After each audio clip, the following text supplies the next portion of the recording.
जस्तो हँसिल अनुहारमा आज यो अँध्यारो एकै यता हो न एकै के चिज चाहिँ दुखी छौ तिमी एकै सरजी यदि यो मेरो यो राज्यमा कुनै पनि स्थान छैन भने म यहाँ जानुको के आवश्यकता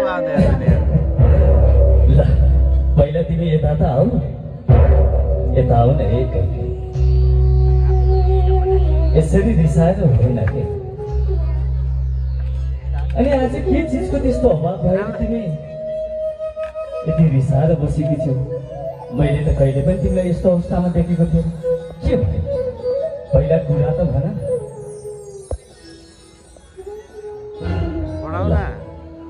भनेपछि आज मेरी रानीलाई केही न केही चिजको आवश्यक पक्कै परेको छ एकै तिमीलाई के चिजको आवश्यकता छ तिमी यसरी दुःखी भएर बसेकी छौ रानी केही त बोल हजुरलाई थाहा छ कि नै हजुरले मलाई रथको पाङमा भाँच्दाखेरि मेरो कान्छी औँलाले हजुरको रथलाई साँडेर हजुरले त्यस यज्ञमा विजय प्राप्त गर्नुभएको थियो कि नै हजुरलाई थाहा छ अनि त्यो हजुरले भन्नुभएको थियो कि त्यति बेला मलाई वरदान दिन्छु भनेर दुईवटा वरदान मसँग दिन्छु माग भनेर भन्नुभएको थियो हजुरलाई याद छ नै त्यो युद्धमा तिम्रो कान्छी औलाले रथको पाङ्ग्रा नरहेको भयो मैले त्यो युद्ध जित्दै जित्थेँ तिमीले कारणले गर्दाखेरि त त्यो युद्ध मैले जितेको थिएँ अनि मैले तिमीलाई त्यतिखेर त भनेको थिएँ नि एकै माग के माग्छु म तिमीलाई 2 बार दिन्छु भनेर बाचा गर्न सक्नुहुन्छ मैले तिमीले भनेको कुरा आजसम्म कहिले अपूर्ण गरेको छु हेर त रामलाई राज्याभिषेक दिने खुसियाली छ सम्पूर्ण प्रजाहरू सुयोग्य पुत्रलाई राज्याभिषेक दिँदाखेरि कति हर्ष विभोर भएर बस्नु भएको छ सबैको अनुहारमा यति हाँसो यति उत्सव छाइरहेको बेलामा तिमी यसरी अधेरी भएर बसेको सुहाउँदैन कि एकै मैले तिमीलाई दिन्छु भनेको बाचा त्यति नै खेर दिन भनेको थिएँ तिमीले त आफैले समय आएपछि मागौला भनेको थियौ त्यसो भए त्यो बाचा मलाई अहिले नै चाहियो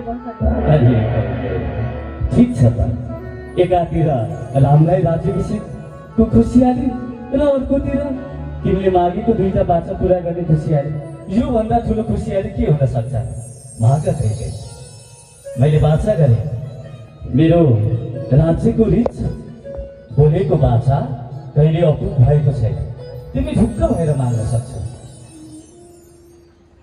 त्यसो भए मुटु डर पारेर सुन्नुहोस् यो राजको राजकुमार रामलाई होइन कि मेरो छोरा भरतलाई बनाउनु पर्छ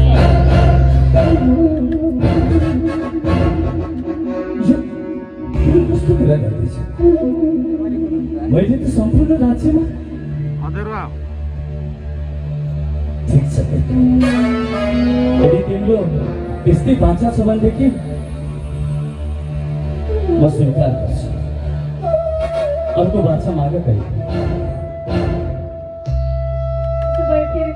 मुटुलाई डरो बनाएर बस्नु दोस्रो बाचा यस प्रकारले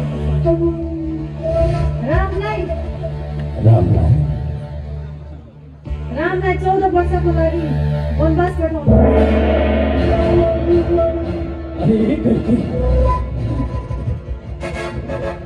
यो तिमी कस्तो कुरा गर्दैछ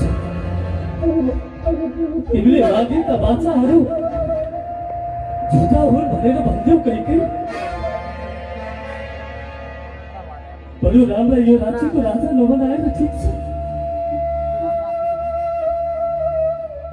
तिम्रो पुत्र भरतलाई नै यो राज्यको राज्य बनाऊ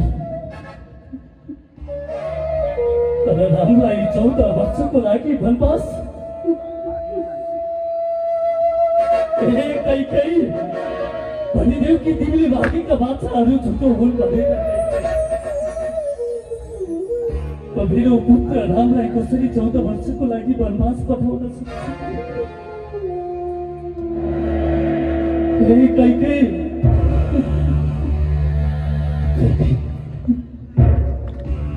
तिमी पनि आमा, एउटा सन्तान अलिकति समय विलम्ब भएता घर नआउँदा एउटा आमालाई कति पीडा हुन्छ।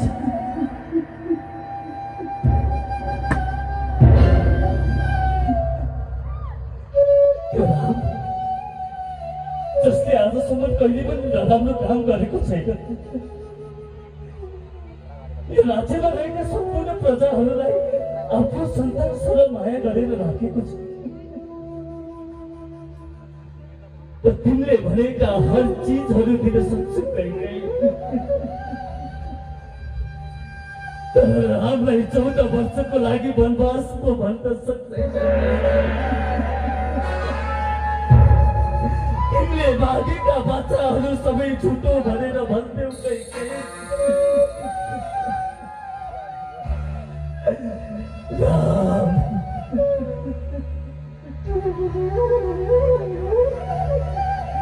मेरो पुत्र राम,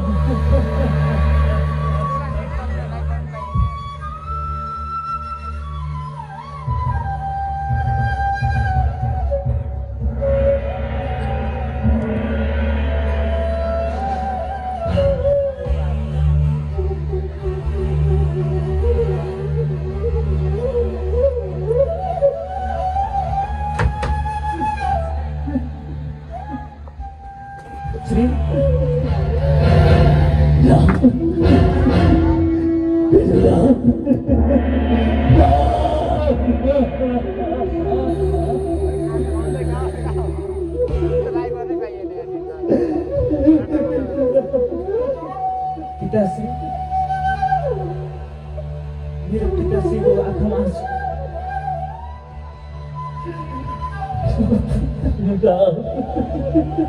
पिताश्री, यो त अति नै अस्वाभाविक भयो। पिताश्री, के भयो मेरो पिताश्रीलाई? माताश्री भनिसकेर के भयो मेरो पिताश्रीलाई? केही भएको छैन तिम्रो पिताश्रीलाई। जुन मसँग 2वटा बाचा दिएर मलाई बाचाको लागि 2वटा वरदान दिन्छु भनेका थिए, त्यसको पुरा गर्न नसकेर लाज बचेर नाटक गरेर बसिरहेका माताश्री, त्यसको बाचा के थियो मेरो पिताश्रीको जुन पुरा गर्न सक्नु भयो?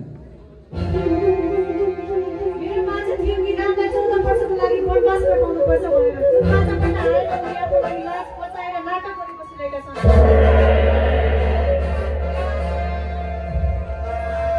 यो त एकदम सौभाग्यको कुरा भयो। वनवास गएर भरत राजा भनेर किनै पो फरक पर्छ?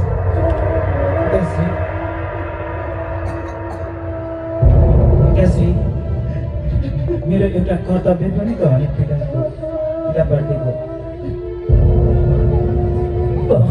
म वनवास गएर भए पनि पिताश्री, म भारतलाई राजा बनाउनेछु। पहिलो राज्यको सुख सेव गरेर तिमीलाई त घरकोर जङ्गलमा 14 वर्षको लागि वनवास कसरी पठाउन सक्छु? तिमीले आजसम्म के बिगार गरेका छैन मेरो पुत्र राम? तिमीलाई दुःख दिनको लागि मेरो आँखादेखि ओझेल गराउन सक्छु बाबु।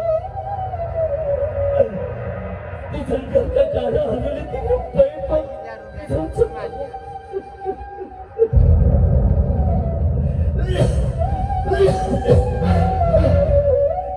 त्यो जङ्गलमा तिम्रो लागि खाना पकाएर कसले खिलाइदिन्छ बाबु? पिताश्री, मरेछु पिताश्री। सोयाबिनले देखाइदिएन पिताश्री। हे कैकेयी, तिमी आमा भएर पनि कति कठोर है। के छ कैकेयी? म अगाडि हात जोड्छु कहीँ राम बिना एक पल पनि बाँच्न सक्दैन कहीँ मेरो पुत्रलाई 14 वर्षको लागि भटास बताउने बाछा झुटो भनेर भन्नु म मरे तुल्य हुन्छु कहीँ म मरे पिताश्री तपाईँलाई थाहा छैन हाम्रो रघु कुन हो भने हामी राज खानदानमा जन्मिसकेपछि हाम्रो महान मर्यादालाई हामीले ख्याल गर्नुपर्छ पिताश्री हाम्रो रघुकुलको यो रीतलाई हामीले बचाइराख्नको लागि भए पनि पिताश्री जब 14 वर्ष कतिको हो र पिताश्री 14 रात जस्तैको हो पिताश्री तिमी योग्य छौ तिमीलाई 14 सम्पूर्ण प्रजाको मनमा बस्न सफल भएका छौ होइन पिताश्री भरत पनि त लायकै त छन् नि लायकै राजा छन् राजा बन्न योग्य छन् भरत पनि म र भरतमा किन कमी छ र पिताश्री मैले तिमीलाई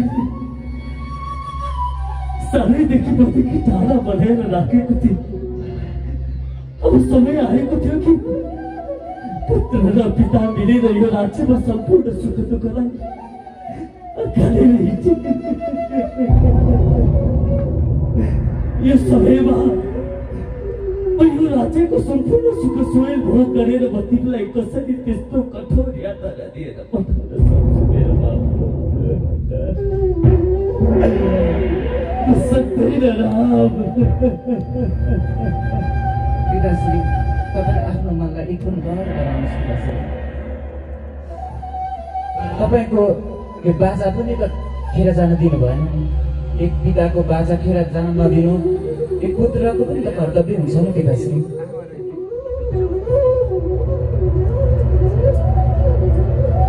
बाबु लक्ष्मण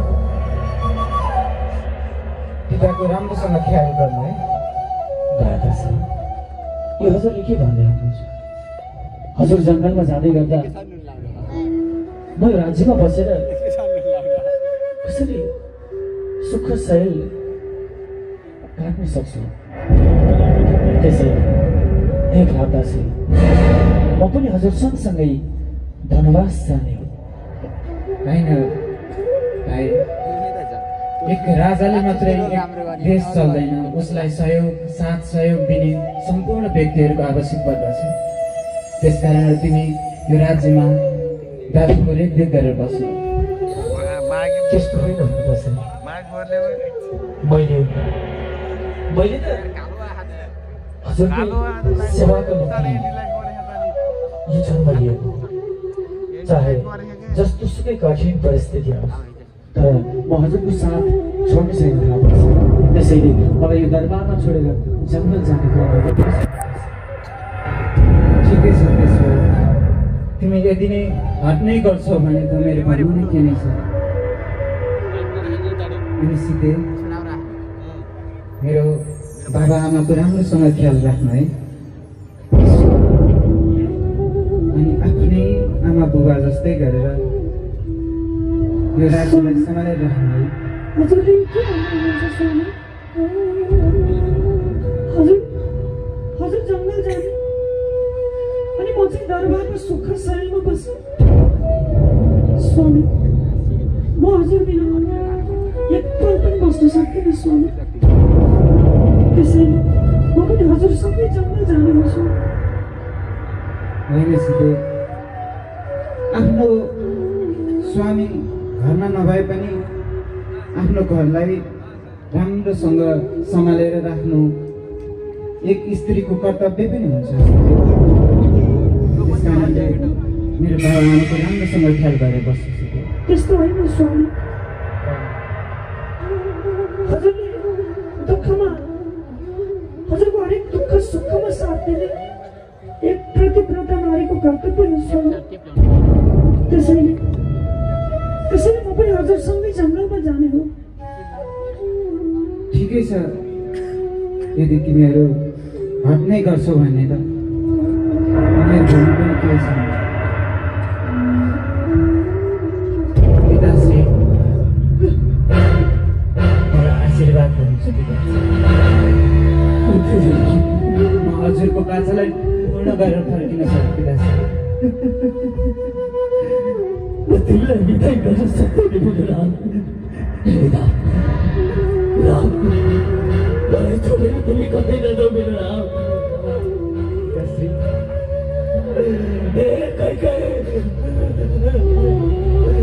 मेरो पुत्र बिना एक पल पनि रहन सक्दैन। मलाई छोडेर नजाऊ मेरो राम। पिताश्री, माताश्री, पिताश्री, हामी पनि बाबाश्रीसँगै जङ्गल छेउछौँ पिताश्री। तसर्थ हामीलाई पनि आशीर्वाद दिनुहोस् पिताश्री।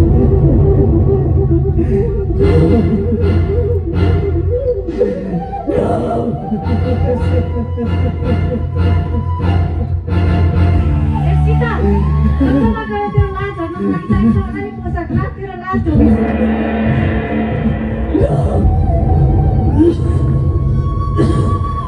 मेरो बाबु राम। पिताश्री,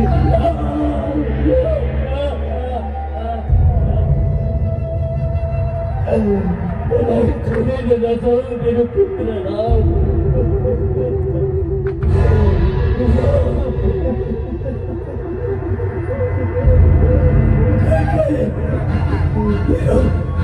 मेरो पुत्र राम।